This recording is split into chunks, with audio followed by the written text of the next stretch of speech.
श्री स्वामी समर्थ. इथे मी नॉनव्हेज बनवत आहे. सर्वात आधी कांदा कोथिंबीर कट करून घेतली. इथे स्वच्छ मटणही धुवून घेतलेलं आहे. त्याला मसाला लावून घेत आहे.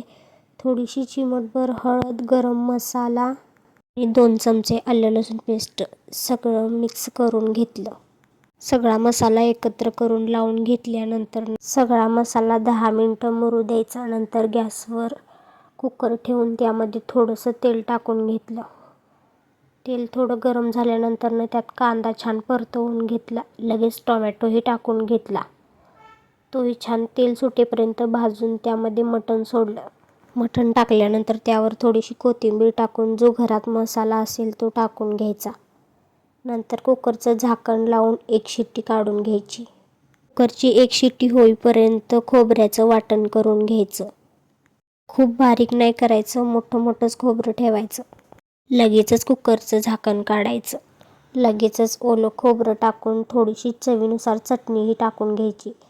मग गरम पाणी ओतून द्यायचं. कुकरला चांगल्या 3 शिट्ट्या करून घ्यायचा. असा रस्सा खायला कोणाकोणाला आवडतं कमेंट करून नक्की सांगा.